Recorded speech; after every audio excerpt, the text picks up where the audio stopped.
Hi, வணக்கம் and welcome to பொம்மூஸ் touch. இந்த வீடியோவில் நாம் செய்ய போகிறது KFC ஸ்டைல் சிக்கன் பாப்கார்ன்.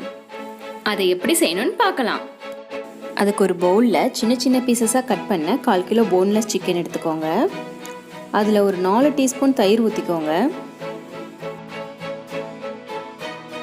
அதில் மிளகாய்த்தூள் 1 டீஸ்பூன், தேவையான அளவு உப்பு, 1/2 டீஸ்பூன் இஞ்சி பூண்டு பேஸ்ட், 1/2 டீஸ்பூன் பெப்பர் பவுடர் போட்டுக்கோங்க. அதோட ஒரு முட்டையை உடைச்சி ஊற்றிக்கோங்க.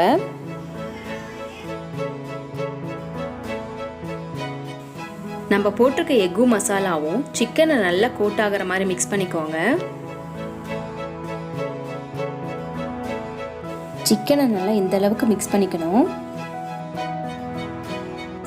மிக்ஸ் பண்ணதுக்கப்புறம் இதை 1/2 hour ஊறணும், தனியாக வச்சுக்கோங்க.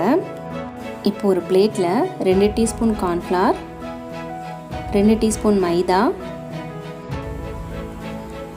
1 டீஸ்பூன் மிளகாய்த்தூள், 1/2 teaspoon pepper, 1/2 teaspoon jeera powder, 1/2 teaspoon மல்லித்தூள் போட்டு இதை நல்லா மிக்ஸ் பண்ணிக்கோங்க. நல்லா மிக்ஸ் பண்ணதுக்கப்புறம் இதுக்கு தேவையான அளவு உப்பு, க்ரஷ் பண்ணி வச்சுருக்க கார்ன்ஃப்ளெக்ஸ் போட்டுக்கோங்க. இதில் கார்ன்ஃப்ளெக்ஸ்க்கு பதிலாக பிரெட் க்ரம்ஸ் கூட ஆட் பண்ணிக்கலாம். நம்ம ரெடி பண்ணி வச்சுருக்க மிக்சரில் ஊற வச்சுருக்க சிக்கனை போட்டு அந்த பவுடரில் நல்லா கோட் பண்ணி விடுங்க. சிக்கனை இது மாதிரி நல்லா ரோல் பண்ணுங்கள். அப்போ தான் அந்த பவுடர் நல்லா சிக்கனில் கோட் ஆகும். கோட் பண்ணதுக்கப்புறம் இதை தனியாக வச்சுக்கோங்க. ரெடி பண்ண சிக்கனை மறுபடியும் அதே பவுடரில் போட்டு நல்லா மிக்ஸ் பண்ணிக்கோங்க. சிக்கன் மேலே கோட் ஆகிருக்க அந்த பவுடர் தான் சிக்கனுக்கு க்ரன்ச்சினஸ் கொடுக்கும். ஸோ பவுடரை நல்லா சிக்கனில் கோட் பண்ணிக்கோங்க.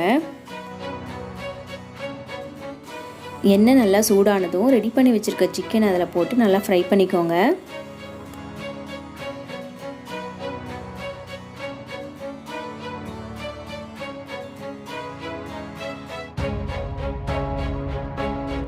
சிக்கனோட ஒரு சைடு குக் ஆனதும் அதை திருப்பி விட்டு இன்னொரு சைடும் நல்லா குக் ஆகிற வரையும் நல்லா ஆயிலில் ஃப்ரை பண்ணிக்கோங்க.